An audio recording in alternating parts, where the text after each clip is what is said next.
for us, the why was, there were really four pieces to it. It was a belief that this is the right way to charge clients, much like Andy said. Whether you have $1 million or $5 million, generally speaking, that's not a marker for complexity or time. We needed something better than what we currently had in our mix of AUM and retainer. As I mentioned, we didn't have a really good, strong formula at how to arrive at the fee that we wanted to charge somebody. So when we delivered that to them and said to them, not just this seemingly marginal, well, we just charge 1% of assets. When we said, we're going to charge you $8,500 a year, people take that and they go, well, there goes the Disney vacation, or there goes fill in the blank, something that they were going to purchase. And so it gets to become a real struggle for them. And if you're not delivering it with conviction, how can you expect them to want to buy into that? So that was the second thing, was we needed something better than we had. The retainer wasn't allowing for a consistent application across the board. So we thought that actually had some compliance issues for us too, from a regulatory standpoint. And then because, as I had mentioned, we weren't charging clients that much, we thought that this would actually allow us to charge more money over the long term, and not charge more money per client, but just earn a more fair fee for the work that we were delivering, because we do extensive financial planning, tax planning, projection modeling all throughout the year. So that was kind of the why for us. So if your firm can get into the why this is good for you, that's step one. Then you got to figure out the mechanics of it. So for us, we wanted to make sure that we had buy-in across the entire team. So we're an organization of 15 people. We wanted everybody to understand why we were doing it and why it made sense. The buy-in was immediate for a lot of the reasons Andy mentioned. We also then went out to our centers of influence, and we wanted to make sure we had buy-in from them. Hey, this is what we're thinking about doing. Here's why we think it makes sense. Give me your feedback from that. When you hear that for the first time, let me know what you think, because there's not a lot of firms our size doing this. The buy-in from the COIs was, well, gosh, Jamie, that's completely obvious. And then, we built what was the initial bones of our pricing model. And originally we had clients who came to us and just needed asset management only. That was kind of on a separate scale, flat fixed fee for that. And then we had 3 tiers of planning. And for us, those were just basic, moderate, and complex. And we basically tried to get clients positioned into each of those groups. And then inside that, there were just some pricing bands that we had used. We've since evolved that to something that we think is a little more appropriate in terms of what service model does our client need?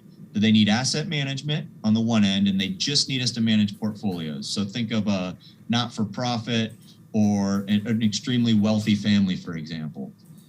On the other side, and I'm talking about wealth where they have like family office type wealth. So they've got all the estate planning and tax folks right there working alongside them. They don't need us to tell them they're on track for retirement. They just need us to manage, be good stewards of their money. On the other side of that, you got like our comprehensive wealth management clients, and they need proactive, regular meetings, consistent application of our services through some complex planning issues that they have. In the middle, then, we identified this target, and we call it foundational planning. And these are folks who, they just need us to help them chart a course and then give them the 4 or 5 things they need to do on a consistent basis to have financial success. Each of those have their own set pricing model. But inside the comprehensive piece, we break it up into basically modular planning, and I'm going to just rattle those off. So we have asset administration and management, phone and email support. So this was a way for us to price some of our time in from a service perspective. How many meetings are they going to have? Do they want written reviews on top of that? Is there investment analysis that needs to be done beyond the normal allocation and security selection stuff? Concentrated stock, embedded gains, et cetera. Do they have stock option programs that they participate in? Because, that's something that takes a considerable amount of time. Are we going to do a full-blown tax projection form, or are we going to just draft off of what their CPA is already doing? Is there multi-generational planning that goes into this? And are they using multiple custodians? Schwab is our preferred custodian. We work with several others, but that creates a level of complexity that we have to deal with.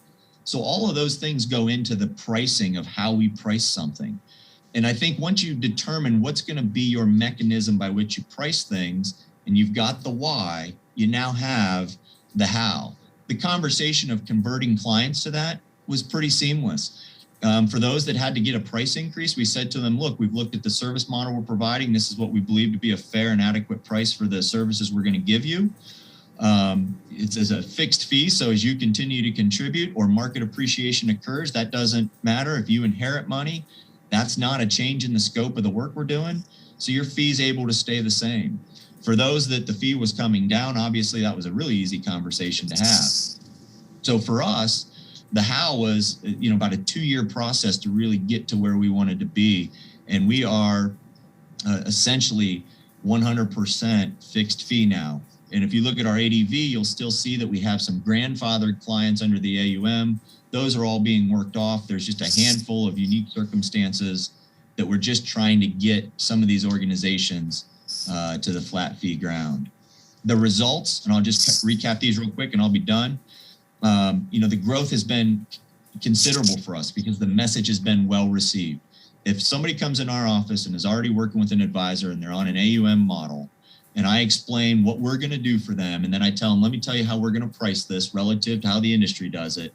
Before I conclude that, anecdotally, it's like 95 out of 100 are reaching for a pen. They're ready to go because they get it. The average client size from an asset basis has gone up because they realize the greatest benefits in this. The average client agreement size, so our revenue model, that's gone up. And it's largely predictable for us as an organization. So flat fee, that's the great thing about it. You're no longer subject to the whims of the market. There have been challenges standardizing the increases over time. So how do you have the conversation with clients on an ongoing basis about needing to increase or adjust their fee based on the cost of doing business? Because our cost of personnel, our overhead continues to go up, technology costs, et cetera. So we've got to account for that. And then challenges around, are we charging enough for really complex clients? So now $50 million probably goes outside the reach that we handle at our organization. So we would actually refer that to a firm, flat fee firm as well, who works with some really ultra high net worth folks. But when we get into these higher net worth things, I mean, you just have to get out of the mindset that that's the elephant in the room. It really makes the earth pretty flat in terms of your client base. And so no client can really undo the economics of the organization. And that's a great feeling. At the same time, when a $50 million client walks in the room, I think to myself, can I price them well enough that's going to account for all the time that we're going to have to put into that? But I just think you have to get past that hurdle that one is different than a $5 million client, because on a flat fee basis, that's just no longer the case. So for us, if I were to grade whether or not this was a good decision for us, it absolutely was. We've really enjoyed talking about it, and we're one of the few organizations of our size that's out there doing this from a flat fee perspective. So I'll go dark now and let the show continue.